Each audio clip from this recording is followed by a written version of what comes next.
요엘서 3장 9절에서 21절입니다.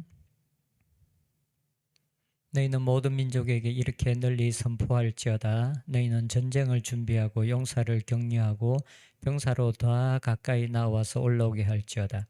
너희는 보습을 쳐서 칼을 만들지어다. 낫을 쳐서 창을 만들지어다.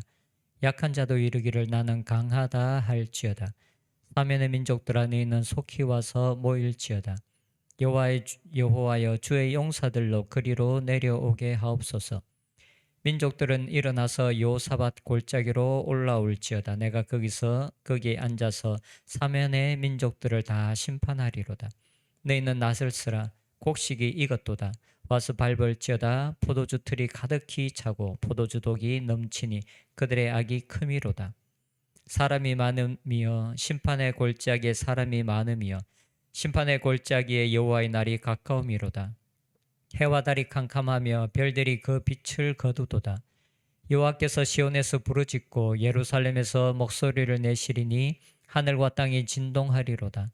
그러나 여호와께서 그의 백성의 피난처 이스라엘 자손의 산성이 되시리로다. 그런즉 너희가 나는 내 성산 시온에 사는 너희 하나님 여호와인 줄 알 것이라. 예루살렘이 거룩하리니 다시는 이방 사람이 그 가운데로 통행하지 못하리로다. 그날의 산들이 단 포도주를 떨어뜨릴 것이며 작은 산들이 젖을 흘릴 것이며 유다 모든 시내가 물을 흘릴 것이며 여호와의 성전에서 샘이 흘러나와서 시딤 골짜기에 되리라. 그러나 애굽은 황무지가 되겠고 에돔은 황무한 들이 되리니 이는 그들이 유다 자손에게 포악을 행하여 무죄한 피를 그 땅에서 흘렸음이니라. 유다는 영원히 있겠고 예루살렘은 대대로 있으리로다. 내가 전에는 그들의 피 흘림 당한 것을 갚아주지 아니하였거니 이제는 갚아주리니 이는 여호와께서 시온에 거하심이니이다. 아멘. 요엘서에서는 여호와의 날이라는 표현이 자주 나옵니다. 여호와의 날이라고 기록된 곳이 4곳이 나오고 그리고 여호와의 크고 두려운 날이라는 표현이 한 번 나옵니다. 그리고 그 날이라고 특정 지어진 곳도 나오고 있습니다.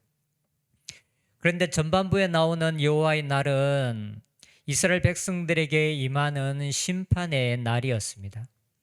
1장 15절에서는 메뚜기떼로 표현되는 재앙이 하나님의 백성들에게 임하는 것을 그려주고 있었습니다. 그리고 이 날은 하나님께로부터 오는 멸망의 날과 같다라고 말합니다. 심판의 날입니다. 2장 1절에서는 1장의 여호와의 날과 같이 하나님의 백성들에게 임하는 심판의 날을 여호와의 날이라고 말하고 있습니다. 2장 14절도 마찬가지입니다. 이곳에서도 여호와의 날은 하나님의 백성들에게 임하는 심판의 날이고 여호와의 날이 심히 두려운 날이라고 말하고 있습니다. 2장 31절에서 나오는 여호와의 날은 심판과 구원의 양면적인 기능을 모두 보여주고 있습니다. 여호와의 날을 여호와의 크고 두려운 날이라고 표현하면서 이 여호와의 날은 하나님의 백성들에게 임하는 심판의 날이 아니라 하나님의 이름을 부르는 자들에게 구원을 베푸시며 악인들은 심판하시는 구원과 심판의 양면적인 그 부분을 모두 다 말씀하고 있습니다. 그리고 3장부터는 구체적으로 하나님의 백성 이스라엘 백성들을 구원하는 날을 여호와의 날로 기록하고 있습니다.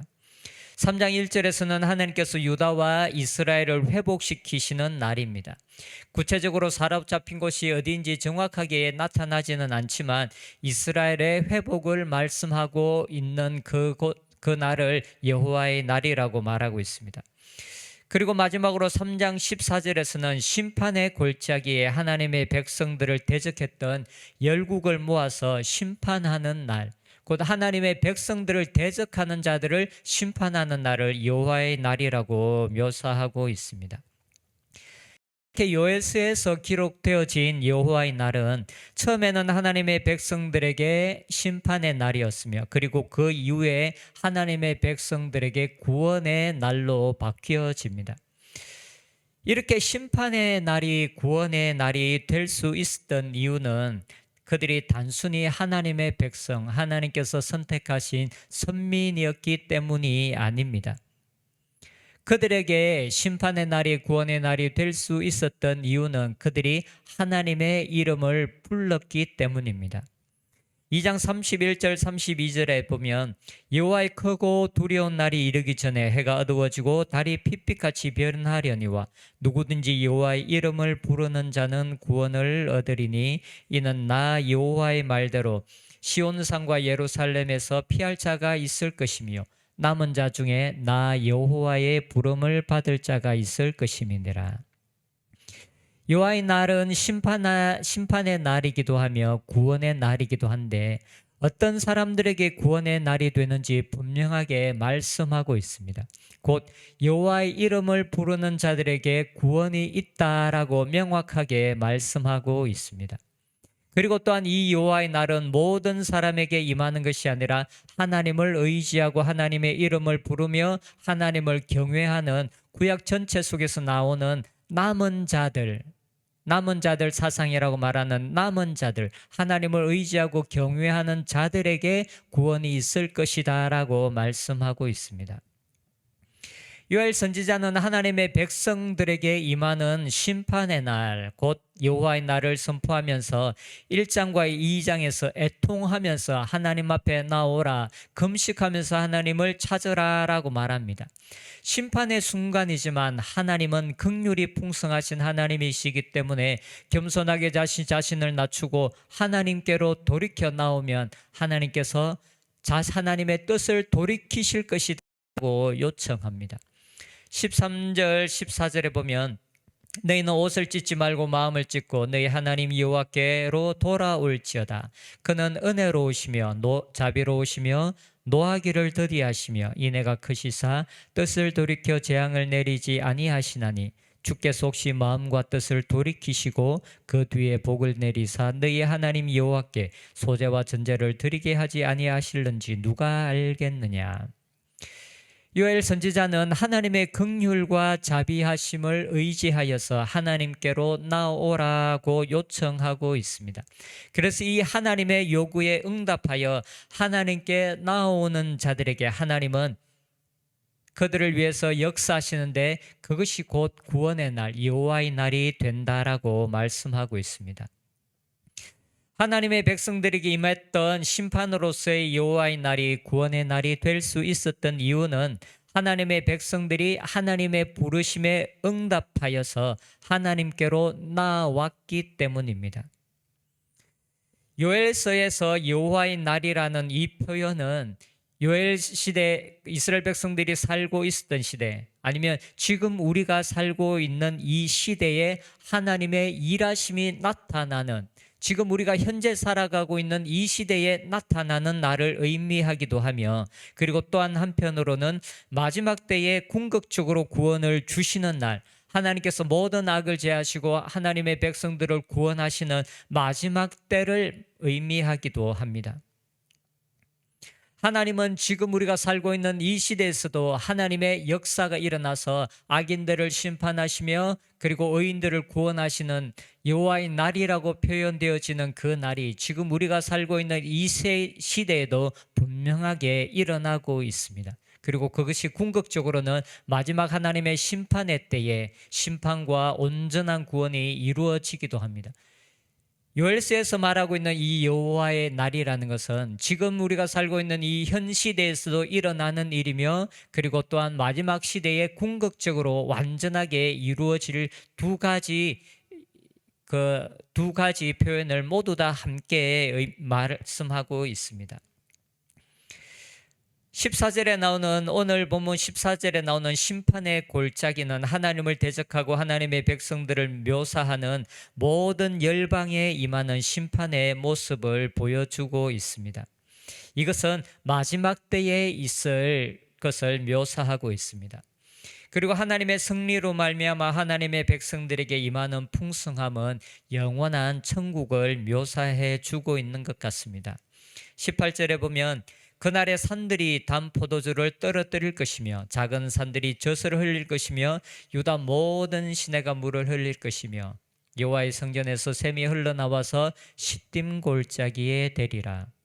이것은 계시록에 기록되어진 새 예루살렘의 모습과도 비슷합니다.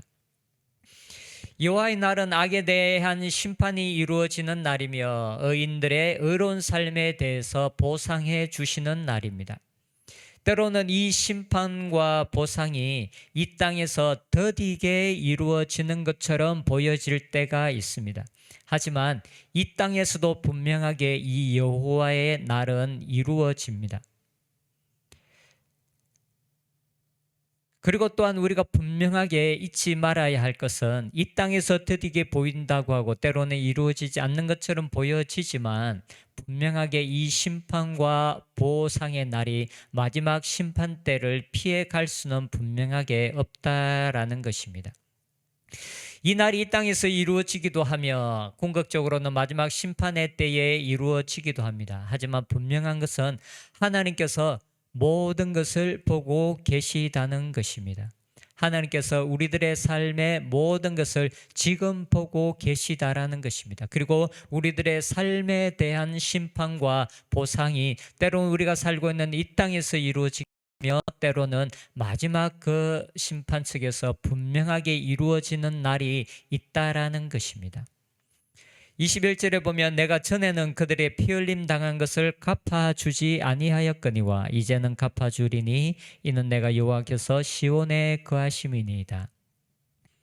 하나님은 역사를 주관하시지만 모든 보응이 순간순간 이루어지는 것은 아닙니다. 때로는 하나님께서 침묵하고 계시는 것 같은 느낌을 받을 때가 분명하게 있습니다. 하지만 때가 되면 하나님은 분명히 우리들의 삶에 대해서 갚으시는 날이 올 것입니다. 그때가 지금이 될 수도 있고 우리가 살고 있는 이 땅에서 이루어질 수도 있고 최후의 심판식이 될 수도 있지만 분명한 것은 하나님께서 지금 우리들의 모든 생각, 우리들의 행동, 우리들이 어떤 일을 할 때 우리의 숨은 동기들, 이 모든 것들을 하나님께서 지금 모두 다 살펴보고 계시고 알고 계시다는 것입니다. 지금까지 침묵하셨다고 해서 하나님께서 계속해서 침묵하고 계시는 분이 아니십니다.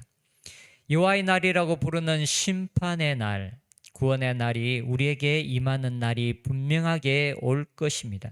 그 날이 우리들에게 올 것을 기억하면서 우리들이 하나님을 경외하면서 더욱 소망 가운데 하나님을 섬기고 살았으면 좋겠습니다.